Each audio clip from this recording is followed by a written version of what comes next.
il n'y a pas qu'une vie dans la vie de François-Xavier de Maison. Saltimbanque, oui, mais pas que. Hein. Mais j'ai une très bonne équipe aussi. Je peux les remercier, Amaury Fournial et Maud Leclerc, qui sont avec moi depuis le début, sans qui ce ne serait pas possible. Il faut savoir s'entourer, parce qu'on ne peut pas tout faire. Produire à la télé ou au cinéma, François-Xavier de Maison, c'est plus facile quand on a fait du droit? J'ai des vieux réflexes. Je pense que profondément, ma passion, c'était la scène, c'est le spectacle, c'est de monter sur scène. Ensuite, c'est vrai que j'ai décliné ça en tant qu'acteur sur pas mal de films ou de séries, mais de pouvoir choisir ses projets, de pouvoir choisir les talents avec qui on a envie de travailler, de pouvoir s'intéresser aux talents des autres. Tout ça, ça rend très très heureux, ça remplit. Ça élargit l'horizon. Voilà. Ouais. Quand on est acteur, on est sur son nombril. Et à un moment donné, je trouve que c'est très important aussi de s'intéresser aux autres et de regarder les autres. Voilà. Et en plus, c'est vous, François-Xavier de Maison, qui décidez de la programmation du Théâtre de l'Œuvre à Paris, dont vous êtes copropriétaire.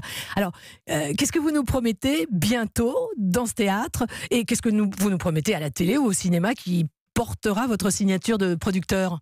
Au Théâtre de l'Œuvre, il y a Romain de Freycinet qui triomphe jusqu'à fin mars, qui est une pépite, qui est un jeune surdoué de l'humour. Et puis, il y a Politiquement Correct, une reprise du spectacle mis en scène par Salomé Lelouch, qui va être aussi à l'affiche.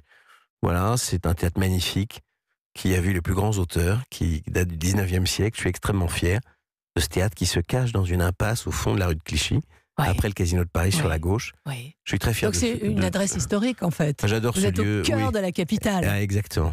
Je me sens pas propriétaire d'ailleurs. Pour moi, c'est vraiment, on hérite d'un lieu comme ça. On est un passeur d'un lieu comme ça. On essaye de faire au mieux pour la prochaine génération, parce que ce sont des lieux qui sont tellement chargés d'émotions et d'histoire que, sincèrement, hein, j'espère juste être à la hauteur de cette fonction de directeur. Et les scénarios que vous espérez pouvoir bientôt produire pour le cinéma? Pour le cinéma, je développe un film avec Camille Fontaine, qui est une scénariste et réalisatrice de talent. C'est son deuxième film, après Par accident, et voilà, on espère le financer cette année.